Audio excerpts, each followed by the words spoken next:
5 अगस्त 2025 को दोपहर में क्या हुआ था आपके साथ? मेरे पर एक अटैक हुआ था, ठीक है, and that attack was very coordinated. It was done by the illegal mining mafia. उस दिन मैं अपने गांव गया था फार्म हाउस पे. हमने मंडी के लिए कुछ डोनेशंस इकट्ठी करके रखी हुई थी सराज के लिए. सिराज के लिए. और हम देखना चाहते थे बिकॉज हमने हफ्ता पहले जाना था, बट वहाँ पे बादल फट गया था और हम जा नहीं पाए थे.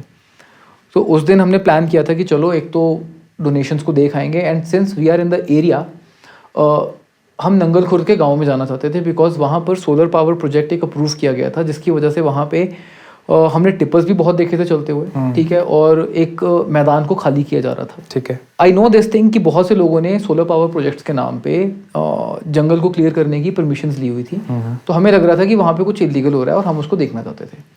जाते जाते मेरे साथ वहाँ पे दीपक भैया भी थे, मेरे ऑफिस फौजी, और मेरे साथ मेरे ऑफिस का एक लड़का भी था, हर्ष. हम लोग चले गए वहाँ पर. जाके जब हम लोग उस पर्टिकुलर एरिया को देखने लगे, अभी खड़े हुए थे, शूट हमने स्टार्ट करनी थी वहाँ पे, तो हम एक ऐसी रोड के ऊपर खड़े हुए थे जहाँ पे अगर एक गाड़ी बीच में लग जाए ना, तो दूसरी गाड़ी उसको पार करके जा नहीं सकती. हम लोग जब वहाँ पे अभी खड़े हुए थे तो हमारे आगे थार खड़ी हो गई ब्लैक, और उसमें से एक बंदा निकला और उसने बात करनी शुरू कर दी दीपक भाई के साथ. दीपक भाई उससे बात कर रहे थे. मैंने पूछा, मैंने कहा कोई प्रॉब्लम वाली बात है? उन्होंने कहा नहीं, अपने ही लोग हैं. बिकॉज आप एक ही गांव के आसपास रहते हो, आप कभी पढ़े हो साथ में, कभी घूमे हो. तो मेरा गार्ड वहाँ पे डाउन हो गया, पर मेरे बैक ऑफ द माइंड एक बात थी. मैंने कहा इसकी गाड़ी आगे खड़ी हुई है, हमारे पास एस्केप रूट नहीं है यहाँ पे. अगर इसने अपनी गाड़ी थोड़ी सी भी इधर को करके लगाई ना, तो हमारा निकलना मुश्किल हो जाएगा, ठीक है. मैंने उससे बात करने की कोशिश की.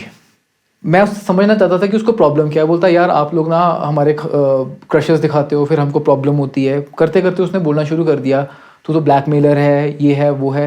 मेरे को उसकी टोन से समझ में आ गया कि कहीं ना कहीं पे ये लड़ाई करने की कोशिश कर रहा है. उसने ना एक फ़ोन किया था अपने लोगों को भी, यहाँ पे आओ, यहाँ पे ये लोग वीडियो शूट वगैरह कर रहे हैं. आई नो फॉर श्योर कि उसके पास एक पिस्टल भी थी वहाँ पे. सो मैं अपनी गाड़ी में बैठने की कोशिश की. मैंने कहा मैंने बात नहीं करनी, यहाँ पे लड़ाई का माहौल क्रिएट हो रहा है. अपनी गाड़ी में बैठा, मैं गाड़ी निकालने लगा वहाँ से, क्योंकि मेरे को था कि गाड़ी आगे करनी है. मैंने कोई 5 फुट या मतलब 2-4 कदम गाड़ी चलाई. उसने हाथ डाल के गाड़ी की चाबी खींच ली, एंड ही स्टार्टेड थ्रेटनिंग. अगर जाने की कोशिश की, मैं यहाँ से चाबी दूर झाड़ियों में फेंक दूंगा. That is one. दीपक भैया ने और हर्ष ने उसको वो फेंकने से रोका. उसका जैसे वो फेंकने लगा तो हाथ बजा, पास में गिरी. मैंने जल्दी से अपनी चाबी उठाई और मैंने कहा बैठो. और मैं अपनी गाड़ी में बैठा, और मैं अब होड़ लग गई वहाँ पे कि मैंने अपनी गाड़ी उससे आगे निकालनी है, और उसको था कि मैंने अपनी गाड़ी आगे करनी है, इसको रोक सकूँ किसी तरीके से. मैं वहाँ पे फास्टर प्रूव हो गया. मैंने गाड़ी वहाँ पे आगे निकाली, और पीछे से सिर्फ हर्ष बैठ पाया. दीपक रह गया वहाँ पे. दीपक वहीं पे रह गया. Somewhere he was not anticipating कि बात इतनी बढ़ जाएगी, पर मेरे को पता था, क्योंकि मैं जब इतना काम कर रहा हूँ, इतनी चीज़ों को हाईलाइट कर रहा हूँ, तो ऑब्वियसली मैं बच्चा नहीं हूँ. मुझे पता है कि इन लोगों के दिमाग में क्या चल रहा है वहाँ पे. मैंने ऑलरेडी उस टाइम पे रात को बाहर निकलना बंद कर दिया हुआ था. दिन में मैं एक्सपेक्ट नहीं कर रहा था, पर हो गया. गाड़ी में बैठा हूँ अभी, पीछे से 3 फायर सुनाई दिए. क्या बात कर रहे हो? Exactly, I am saying that thing. उसके बाद अभी मैं 40 की स्पीड पे था, 50 की स्पीड पे था. इतनी स्पीड रही होगी ना. मेरे को था कि मैं अपना आगे आ गया हूँ, अब मुझे कोई ज़्यादा टेंशन नहीं है, क्योंकि गाड़ी मेरी आगे है. भाई 80 की स्पीड से गाड़ी थाड़ वीडियो बजी मेरे ऊपर आके, ठीक है. एंड मेरी गाड़ी वहाँ पे पलटते पलटते बची है यार.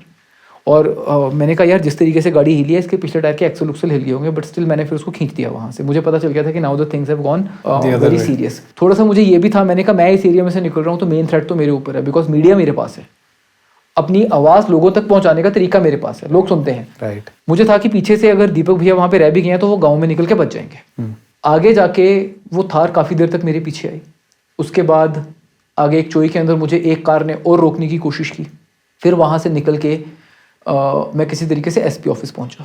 रास्ते में ही मैंने 112 नंबर के ऊपर एफआईआर की.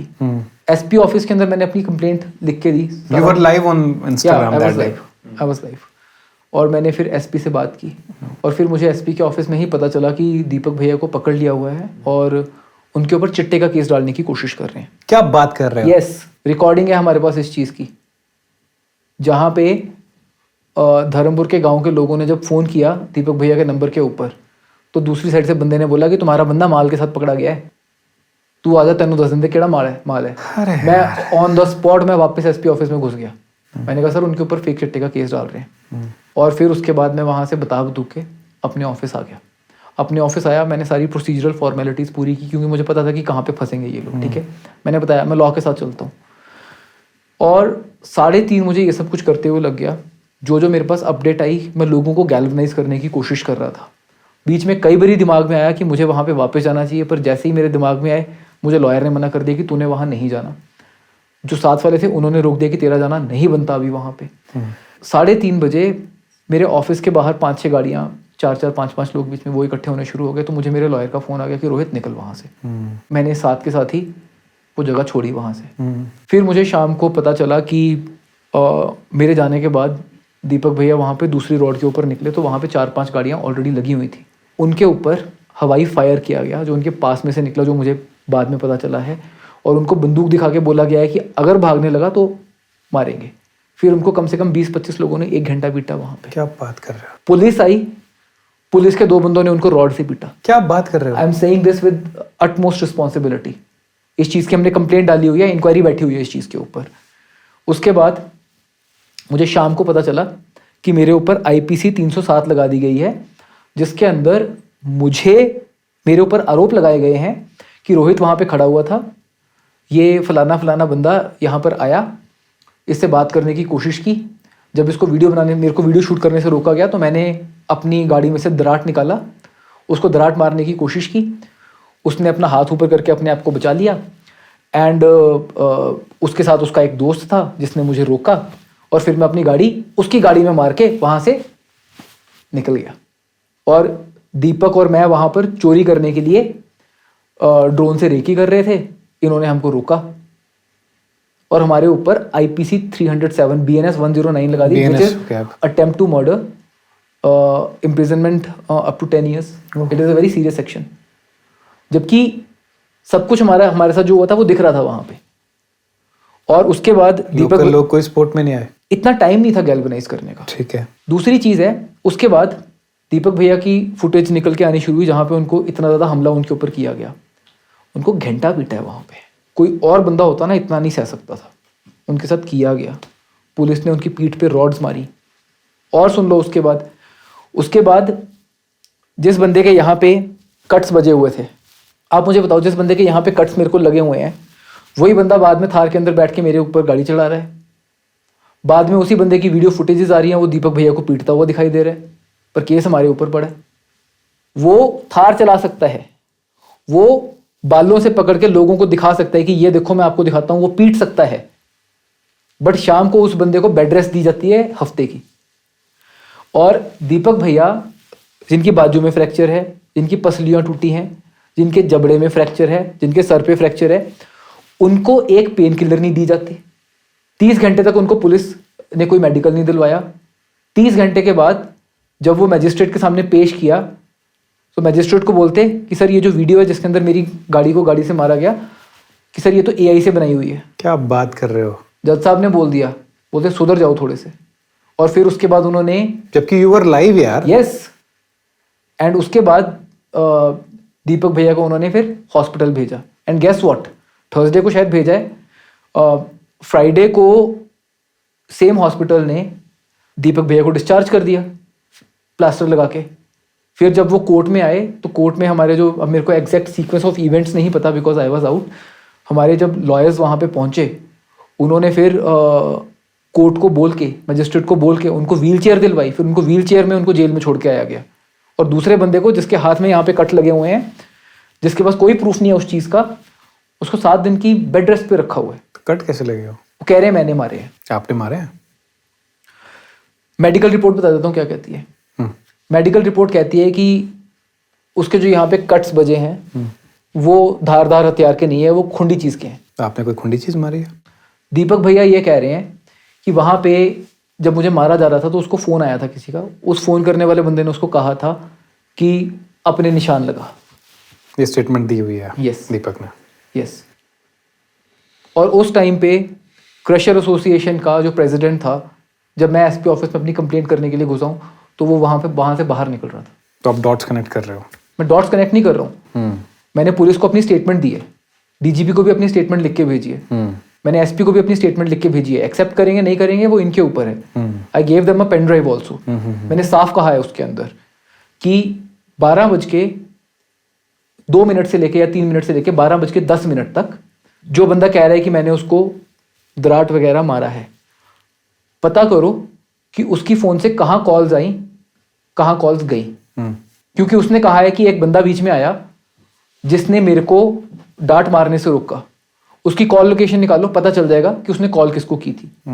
आगे जाके जब मेरी गाड़ी चोई में किसी ने रोकने की कोशिश की, वहां से कार में से एक बंदा निकला था। ये बंदा वही है जिसको ये कह रहा है कि दराट मारने से रोकने में मेरी हेल्प की। अगर उसने तेरी हेल्प की तो फिर वो वहां से 12 किलोमीटर दूसरे गांव में क्या कर रहा है? इसने अपनी स्टेटमेंट दी है कि रोहित ने भागने से पहले अपनी गाड़ी बैक की और मेरी थार में मारी। वीडियो में क्या निकल के आया है? ये कह रहा है कि मेरे हाथ के ऊपर चोट लगी थी, ठीक है, और रोहित ने मेरे को जान से मारने की कोशिश की। कार को टक्कर तो मेरी बज रही है। पीटते हुए वीडियो तो दीपक भाई की निकली हुई है। वहां पे भी इसके हाथ में कट्स लगे हुए हैं, पर इसको मेडिकल बेड रेस्ट दी जा रही है। फिर उसके बाद मैंने और भी कंप्लेंट के अंदर कहा है 11 बजे से लेके 1 बजे तक जो क्रशर एसोसिएशन का प्रेसिडेंट था वो एसपी ऑफिस में था कि नहीं था, उसकी डिटेल्स निकाली जाए, टावर लोकेशन। उस 11 बजे से लेके 1 बजे तक उसको कहां से कॉल आई, कहां उसने कॉल की, वो डिटेल्स निकालो। वो किस ऑफिस में किस ऑफिशियल काम के लिए आया था पता करो।